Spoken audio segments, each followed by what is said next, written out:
Hai guys, kami dari kelompok 1 dan 2 dari kelas AP2 akan mempresentasikan tentang audit internal.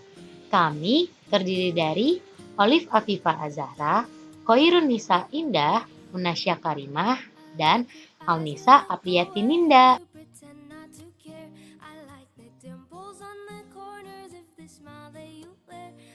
Yang kami bahas meliputi 1. Apa itu audit internal? 2. Ruang lingkupnya. 3. Pelaksanaan atau tahapan audit internal. 4. Tugas sebagai auditor dan auditi. 5. Bagaimana sih proses audit internal? 6. Hal-hal apa saja yang diperhatikan oleh audit internal? Tanpa perlu basa-basi, yuk disimak video ini. Setiap laboratorium mempunyai kebutuhan untuk memeriksa penerapan sistem manajemen secara berkala. Kegiatan audit merupakan salah satu alat sistem manajemen yang sesuai untuk tujuan ini. Kegiatan audit terdapat dua jenis, yaitu audit eksternal dan audit internal. Untuk kegiatan audit eksternal dilakukan oleh pihak luar seperti badan akreditasi. Sementara untuk kegiatan audit internal merupakan kegiatan audit yang dilakukan secara internal oleh laboratorium itu sendiri. Bersama-sama baik audit internal maupun eksternal saling melengkapi untuk memeriksa penerapan sistem manajemen yang sedang berjalan. Kali ini dibahas audit internal pada laboratorium. Audit internal merupakan perangkat manajemen yang unik untuk mengetahui bagaimana suatu laboratorium melakukan pengontrolan yang efektif atas pelaksanaan aspek mutu dari standar ataupun aturan yang dianut. Kegiatan audit merupakan keharusan bagi laboratorium yang menerapkan sistem ISO 17025. Kegiatan audit ini perlu dilaksanakan secara berkala serta mencakup semua unsur sistem manajemen termasuk kegiatan pengujian dan atau kalibrasinya.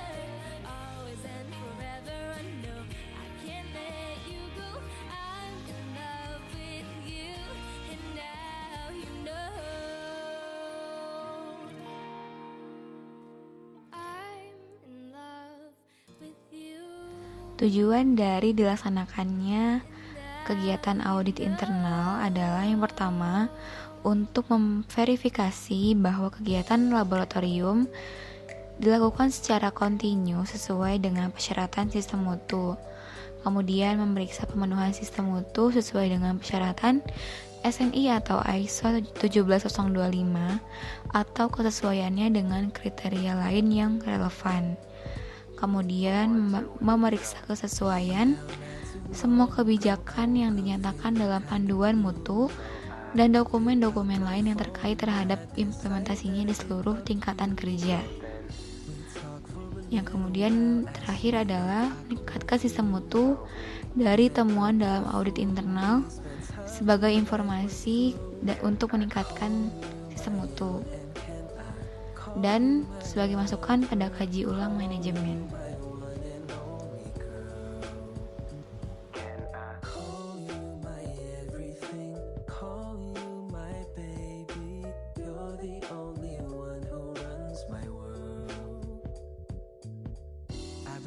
Kegiatan dari audit internal terdapat ruang lingkup sistem dan teknis.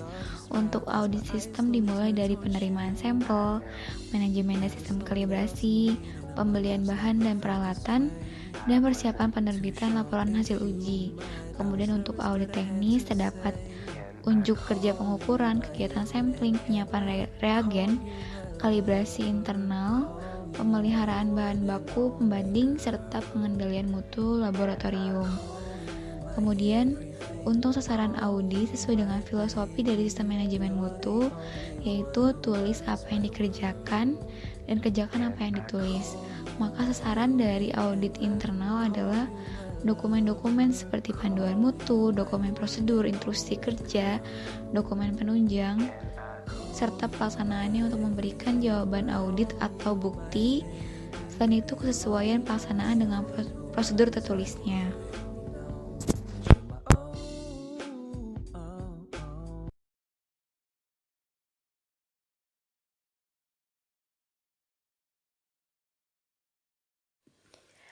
Untuk pelaksanaan audit internal, ada 6 poin yang perlu diperhatikan. Yang pertama, audit internal harus diprogram paling sedikit 1 kali dalam 1 tahun. Yang kedua, audit dilakukan oleh personil yang telah paham teknik audit. Sebaiknya personil tersebut sudah mengikuti pelatihan teknik dan proses untuk memahami kegiatan audit. Yang ketiga, manajer mutu dapat mendegradasikan tugas pelaksanaan audit kepada personil. Personil yang didegradasikan tugas ini harus personil yang familiar dengan sistem mutu laboratorium dan persyaratan akreditasi. Yang keempat, untuk laboratorium yang besar, sebaiknya pelaksanaan audit dilakukan oleh tim sesuai ruang lingkup laboratorium dengan dikendalikan oleh manajer mutu. Sedangkan untuk laboratorium yang kecil dapat dilakukan oleh manajer mutu saja.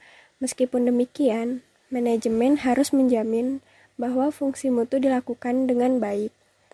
Yang terakhir, auditor sebaiknya independen dari kegiatan yang diaudit. Personil tidak boleh mengaudit kegiatannya sendiri.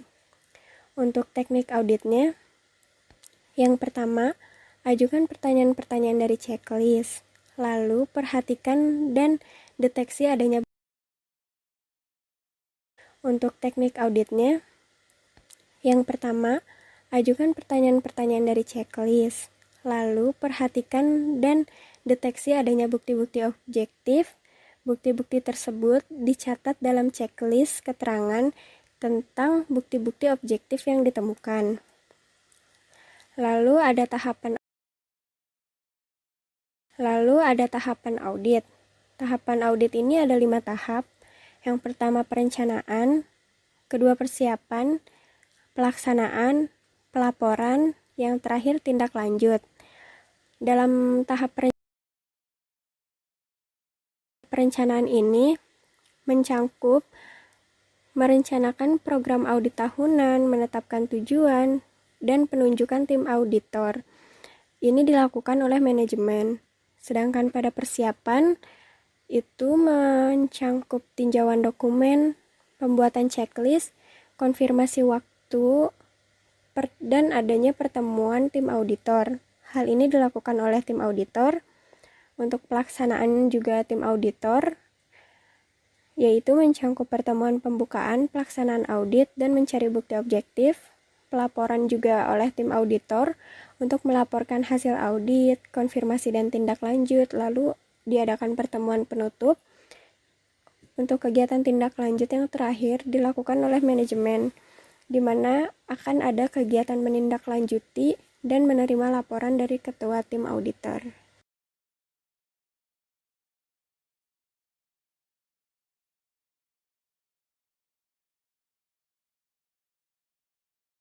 Nah, selanjutnya yaitu tugas auditor. Tugas auditor yang pertama yaitu mencari informasi awal terkait bagian yang akan diaudit. Nah, informasi awalnya itu seperti cara kerja, prosedural, hierarki jabatan, dan catatan mutu atau laporan yang selama ini digunakan dalam kegiatan sehari-hari. Yang kedua, melakukan tinjauan dokumen dan persyaratan lain yang berkaitan dengan auditi. Nah, ini tujuannya agar auditor dapat mengetahui proses-proses penting yang perlu ditelusuri lebih jauh. Yang ketiga, mempersiapkan program audit tahunan dan jadwal pelaksanaan audit secara terperinci. Karena dalam ISO 9001 tidak ada audit mendadak, karena tujuan audit internal bukan untuk mencari kesalahan, akan tetapi untuk melakukan perbaikan secara berkesinambungan.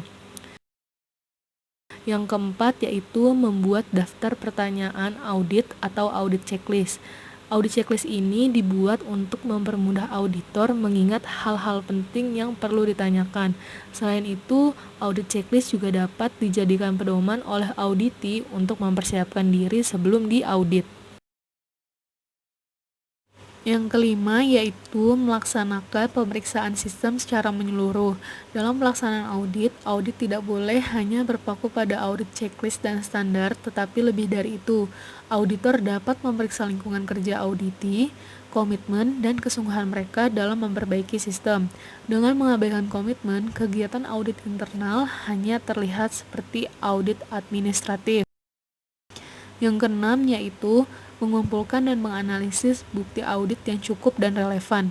Semua masalah atau temuan yang ditemukan selama proses audit harus didukung dengan bukti yang cukup.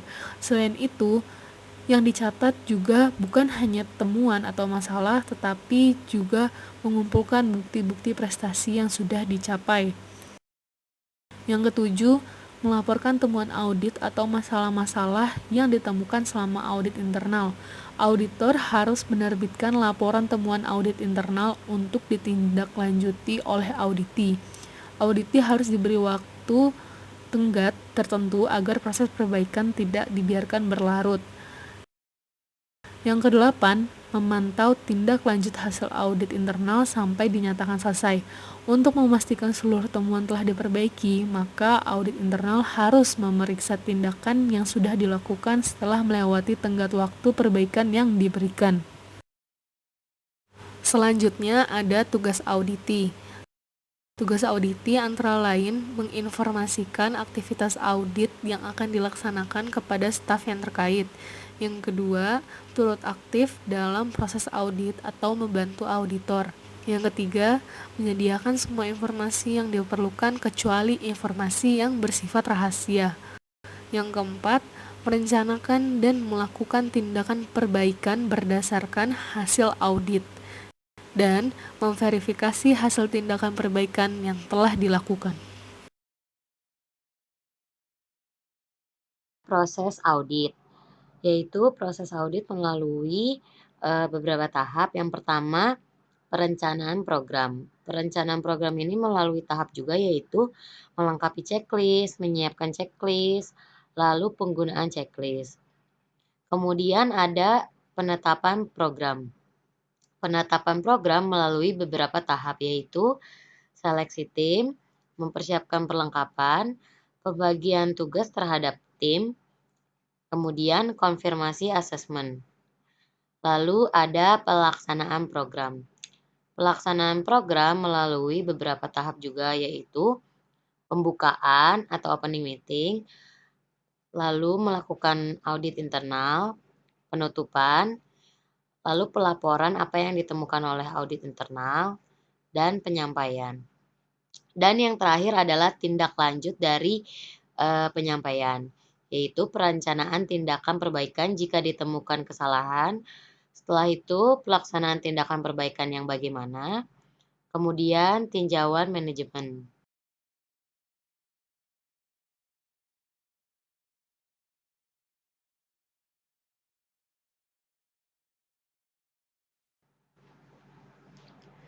Hal-hal yang diperhatikan dalam audit. Pertama, dokumentasi audit internal.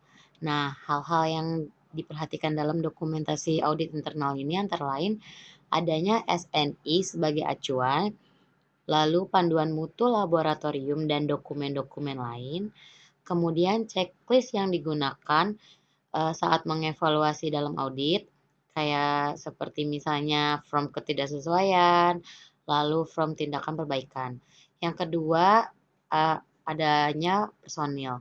Nah, personilnya harus diperhatikan, yaitu kualifikasinya, terus sistem pelatihannya, pengalamannya, kemahirannya, keterampilannya, dan pengetahuannya.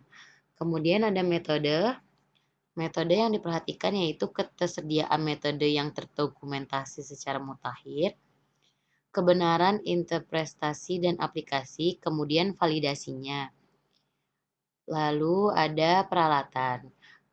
Peralatan yang harus diperhatikan yaitu pemenuhan terhadap persyaratan, terus kalibrasi dan pemeliharaannya bagaimana, pedoman pengoperasiannya, ketelusurannya, lalu identifikasi dan penandaan status kalibrasi dan pengoperasian yang benar. Kemudian ada rekaman dan laporan. Nah, rekaman ini harus dipelihara dan disimpan. Kemudian ketidaksesuaian yang ditemukan harus dilengkapi temuan yang rinci. Lalu tindakan perbaikan yang diperlukan, jangka waktu penyelesaian, dan rekaman disimpan dalam jangka waktu yang ditentukan. Sampel uji yang harus diperhatikan yaitu kesesuaian dalam metode, peralatan, dan pelaksanaan, prosedur penerimaan dan registrasi, lalu identifikasi dan prosedur pencegahan kerusakan, dan prosedur penyimpanan, pengembalian, dan pemusnahan. Lalu ada laporan dan rekaman yaitu ketelusuran data, kelengkapan data, kebenaran dalam menyalin, penandatanganan dan penyimpanan, dan kemudahan mendapatkan kembali.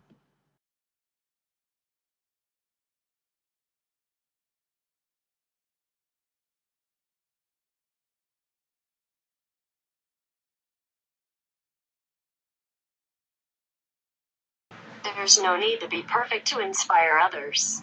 Let others get inspired by how you deal with your imperfections.